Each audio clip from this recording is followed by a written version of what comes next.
There is this big wave coming. You can't boil the ocean, but you've got to just literally get in your little canoe and just go. Some of us are up for the challenge. We're excited about it. We think we're up for the challenge. We're not sure. We don't know. We're going to find out one way or another.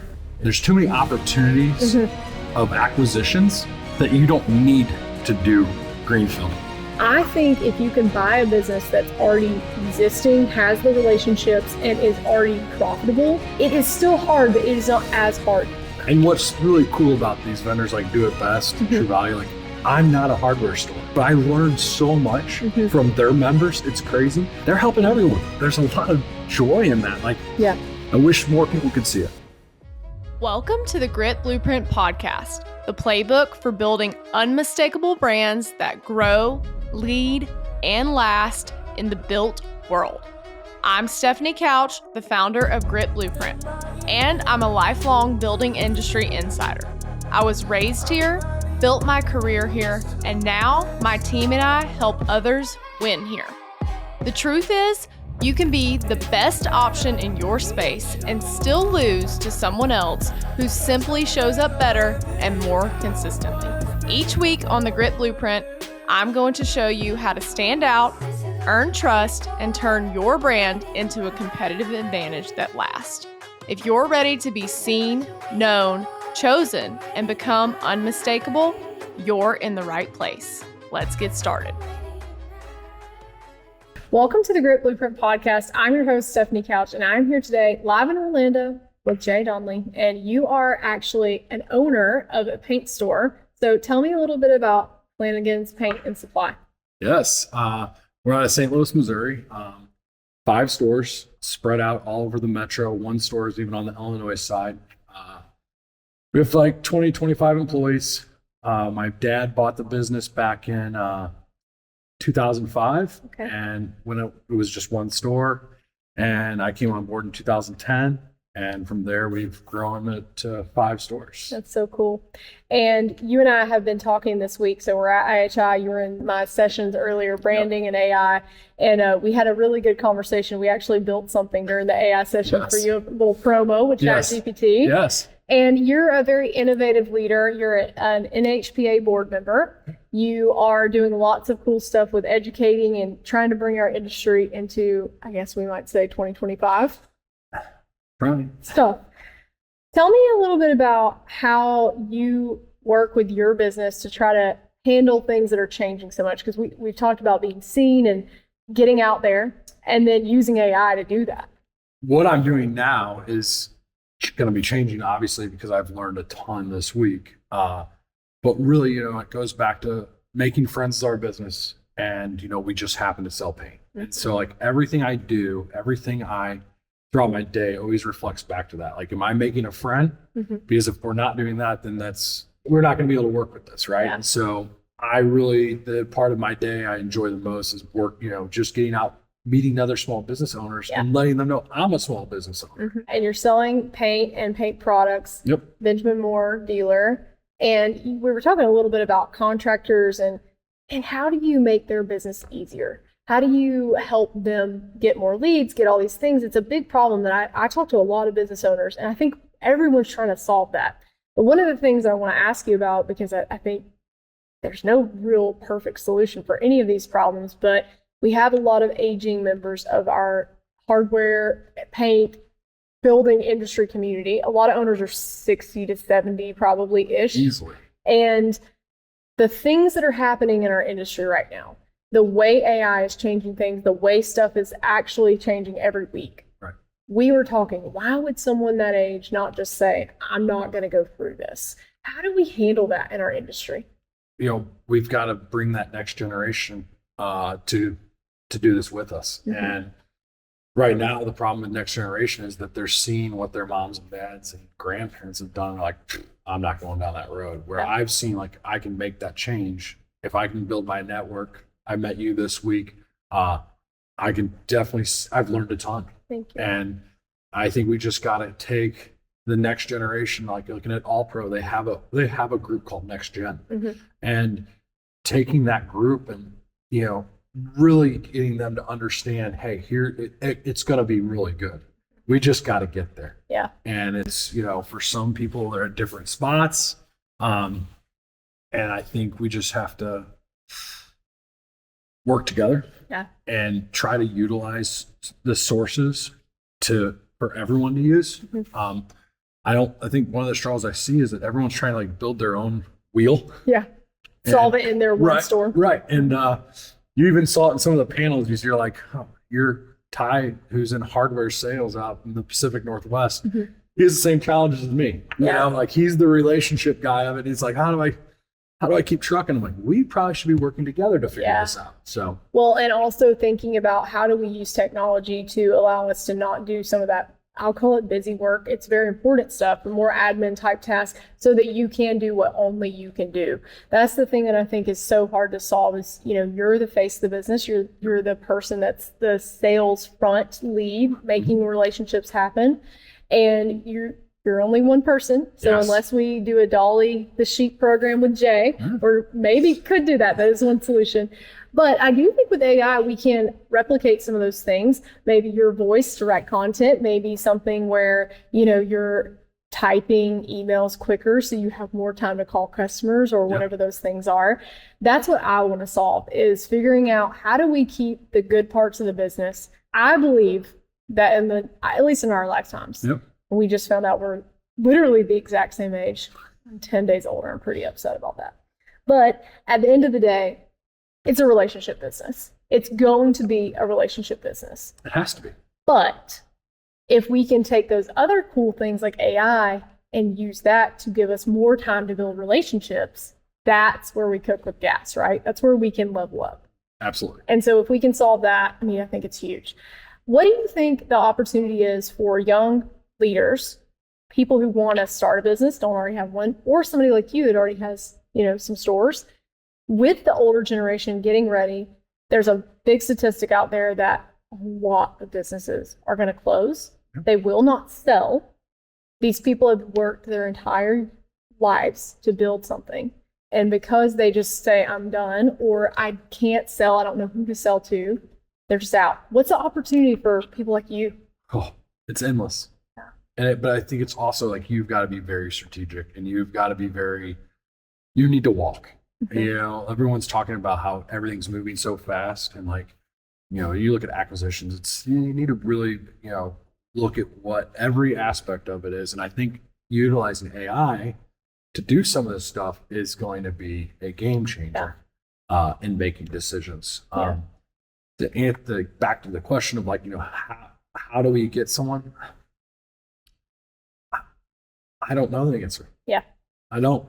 I get a lot of phone calls every day from the 60 to 70-year-old who's got a son in this business or a daughter in this business, and they're like starting to think they're burning out. And I'm like, well, I think they are. And I think it's because the millennial generation is not going to do what their parents did. Like, I say this, and I'm so fortunate that my mom and dad have given me the playground, call it, right? That's something I love. I'm extremely passionate about, but like the best thing I do is I pick my kids up from school 5 days a week. At 2:50, I'm in the parking lot. I pick my kids up. Like, it is the coolest thing. And like, awesome. People ask like, what do you mean? And it's like, I go to these conferences, and what all these 60 and 70-year-old men tell me, I don't really remember when my kids were young. Yeah. I was always at the store. I was at the paint store. I was at the hardware store. I was in an aisle stocking shelves on Sunday. Yeah. I'm now like, oh, well, that's not even an option for me. Like, I'm not going to go down that road. Yeah. And so I tell this story often because I want people in their 30s and young 40s to say, okay, it is possible. Well, and I think there is an opportunity also for people that want to get out of a corporate job they hate. They want to have ownership. Yep. I think that's something it's very important to me, is to have something that you have built that you also own long term. And then with AI coming, I do think there are a lot of these more white collar jobs that might be gone. And people are always going to need to buy paint, and people are going to need to buy hardware, and they're going to need lumber and doors and all those things. And I don't see a robot being able to do that anytime soon. I would agree. Now I will say, Stephanie, a huge part of our business now is delivery. Sure. Like, I mean, it's mind boggling how much paint we're delivering. Mm-hmm. And I think that's going to increase. Like, but again, you know, as far as tinting a gallon of paint and doing a color match and helping pick out the wallpaper and honestly, the whole experience of picking out colors, like, is, you know, for our industry, it's about creating an experience. And that's my big, like, that's what I challenge myself with every day. Shame on myself for, you know, not doing a good job these last couple of years of really focusing on the experience. And it's not just the customer experience, it's the employees' experiences, you know? And so I'm taking away from this meeting specifically, how do I go out and balance that? You know, customer experience is huge, but I want to make sure my staff is still having fun. Now, we've got a new guy doing a lot of our social media content, and he's like just loving life, and it's so fun to see like the videos they're creating. Yeah, that's really cool. But well, and I think that's the thing is, if you can figure out, you know, I think it's sort of cliche, but like how to make work fun, but it won't always be perfect. It's not always going to be sunshine and rainbows. But I also think allowing people to have a culture of failure, to try things. It's not going to be great all the time. And we screw up a lot, and it's okay. Like, there's things that happen. Like today we were filming this thing and we're in the middle of like a very emotional interview moment. And the camera went out, like the SD card. And I'm like, of course, this is like the tearjerker moment. And it's like, pause. But things just happen. And so if you can breed that in resiliency and also the, hey, let's go and do something that's never been done. Let's try some things. Right. And what's the worst that can happen idea. I think it's cool to see that.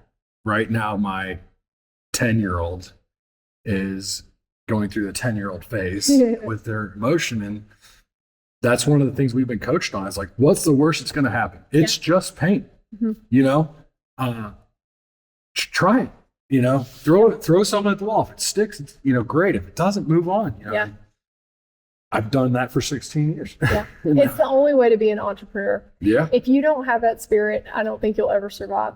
The question I'd have for you, do you think there's a lot of people in the world right now that have that spirit and have the ability to have the passion?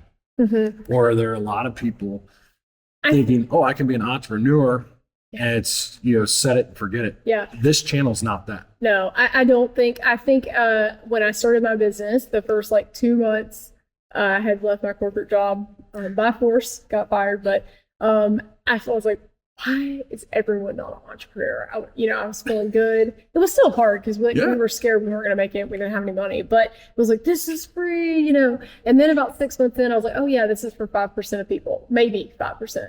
Because it's hard. But especially if I really think the bridge, and this is where I think we can get more people in it. I think if you can buy a business that's already existing, has the relationships, and is already profitable, and you can get some maybe owner financing or something interesting like that. And there are a lot of people out there I think if you can start to get people to do that, it is still hard, but it is not as hard. Greenfielding something, we talked a little bit, we both greenfielded. So I'm greenfielding this company, but I also greenfielded under the helm of a very large company, but 2 very big door shops. Oh gosh, the work. It is so hard to greenfield. And for those who don't know what that word means, it's a little industry term, but it means you go and you do something from scratch. No customers, no building, no nothing. It's hard. You've done that 2 or 3 times now? 3. Okay. If you cannot have to do that, if you can buy something and then just make it better with your spend, your tech, your marketing, whatever, I think that's the secret. It is. I mean, there's no doubt about it. There's too many opportunities of acquisitions that you don't need to do greenfielding. Yeah, I agree with you. And there's also a lot of resources. So there are companies like I'm sure the NHPA, I see they have actually a business for sale board, I think. And there's other companies and other organizations that do this, but kind of do matchmaking almost. Like, hey, I know Jay's looking for this. I know Stephanie's looking for that. Here's the area we're in. And then if some person says, hey, I'm out, I'm good, like I need to get out of this, then we can kind of help put those people together. So that's for if you're, out there, you're looking for an opportunity, maybe you have a little cash that you got that to invest in something, you want something different, you're tired of that cubicle, buy a paint or hardware store and buy one that's already existing and thriving. Yeah. My big challenge with brick and mortar and like a retail business is honestly for a new person entering, it's inventory cost.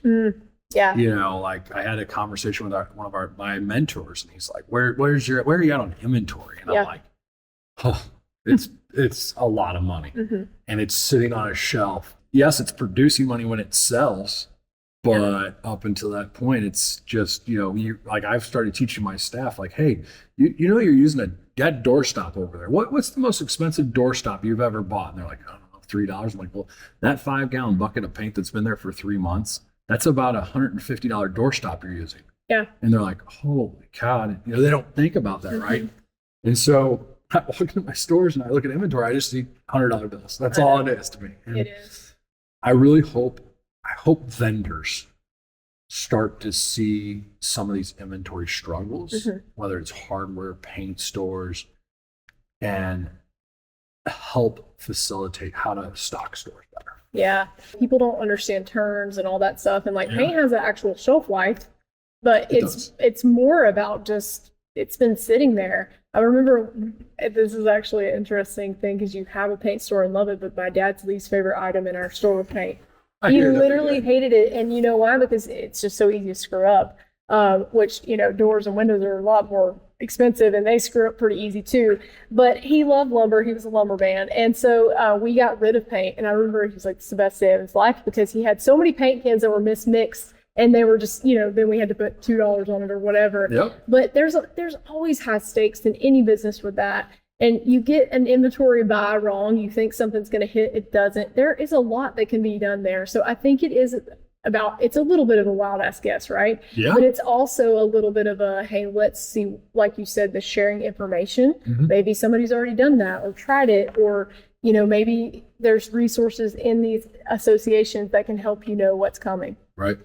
Cool. NHPA is working on a lot of that stuff. Yeah. Which is a lot of fun to be able to see. Yeah, and you're doing some cool stuff. So tell me a little bit about your work with the NHPA. I know you're also a big part of All Pro. Tell me about that. So with NHPA, it's probably been one of the greatest opportunities someone gave me. And it was like, go do this. It's against the norm. The rest of your channel's really not active at all. Yeah. And the cool thing they've got going right now that they're rolling out here is it's called Retail Wise, and it's going to be, they're taking all their content and putting it into like little 3-minute micro videos, and that we can now turn and send out, forklift training to everyone in our company that's responsible for forklift bam, they get a 3-minute, and there'll be an avatar, and the avatar could be me. I could have my dad be the avatar. That's cool. I think that's one of the really neat things they're doing. All Pro, All Pro is, if you're in the paint business, they are the backbone of that industry, really putting together. And so I'm so fortunate that I've been able, my dad's allowed me to network and build a network. And there's a guy similar age to us yesterday that he goes, man, I've been working on my dad for 10 years because I watched you do it. And he's like, I want to do it now. I'm pushing my dad to let me have the freedom. Awesome. And so, yeah, well, you're really paving the way. And I will say, well, first of all, I sensed your energy immediately. You're really fun to be around. So that's great. And you're hungry. And I love being around other hungry people. I think we kind of see that in each other. And, when you do find those people, if you can get around them more, iron does sharpen iron.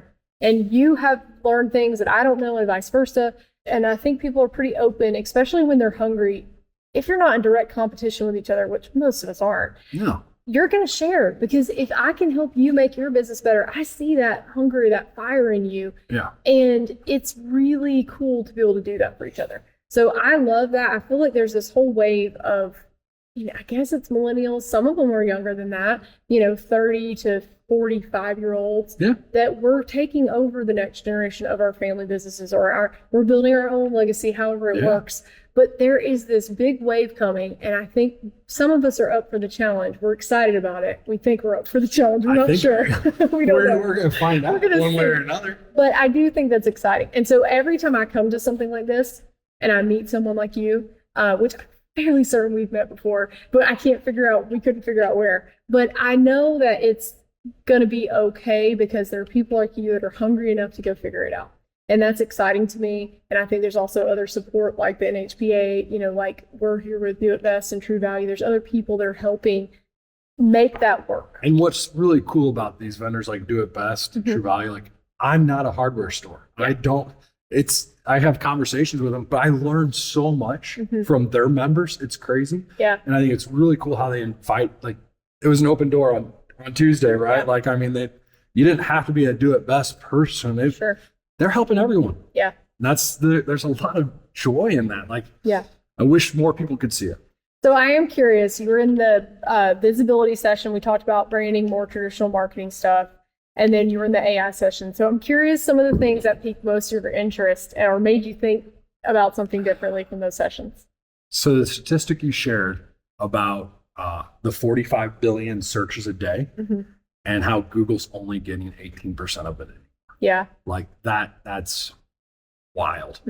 And then I would say, you shared so much. To be honest, like I think for me, it's just trying to I need to go back and look at, take 3 points from this whole week because honestly, it's almost overwhelming. It is. It's a lot. I try to taper those sessions down as much as, that's why I say a lot during it, like just pick one thing. You cannot do everything that's out there. Like there's just no way you can't boil the ocean, but you've got to just literally get in your little canoe and just go. Well, and the thing I would ask from like you, like what would be cool is like if you were able to take that presentation of both those, right? And every other week, just send out a little thing, a reminder, hey, here's a free reminder of what we talked about, that it's already done. It's already the content's. Or a 3-minute video maybe or something. Yeah.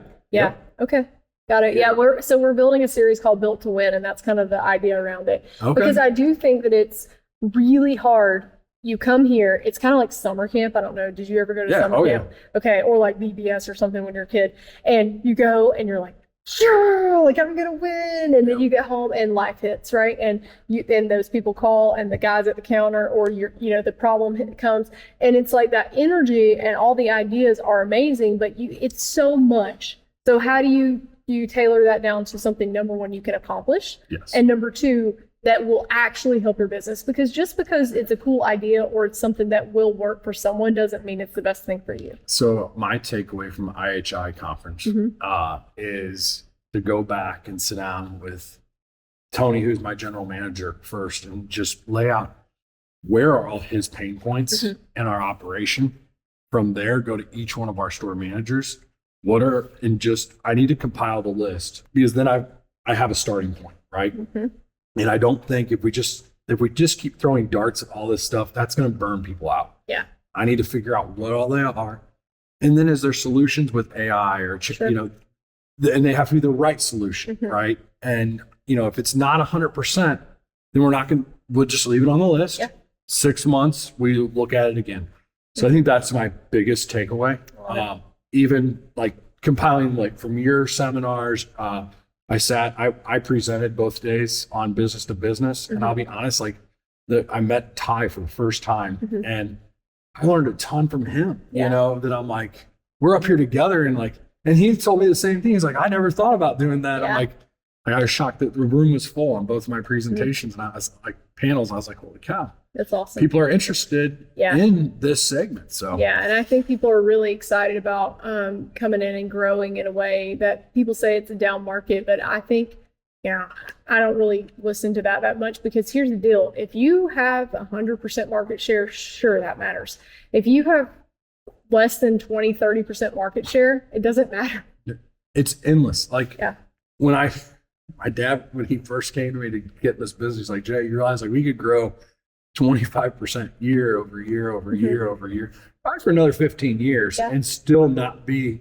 Not even scratch the surface. Yeah. Yeah. And that's cool. That's fun. Like It that's when I talk to my staff, even and like, I'm, like, guys, like the opportunity for us is endless. Yeah. Like, there's frustrating and customers we don't want to deal with. Move on. There's so many more Yeah. that we want, Exactly. Yeah, So, that's great. Well, I am so excited we got to talk. Thank Yes. you for joining me on the Grit Blueprint. I think we're going to be friends for a long time. I love your energy, and thank you. I'm really excited about what you're doing and to know you. So thank you so much. And thank you for helping this industry. That means the world to, I can tell you to our generation that someone sees like, hey, there's a value here. Let's jump in. Let's take this project on together. Yeah. So thank you. No, you're welcome. I appreciate it. So- All right. Well, thank you so much. Thank you. Thank you for listening to the Grit Blueprint podcast. If this episode helped you think a little differently about how to show up, share it with someone in your building world who needs it. If you're ready to turn visibility into growth, then head to gritblueprint.com to learn more and book a call to talk to us about your growth strategy. Until next time, stay unmistakable.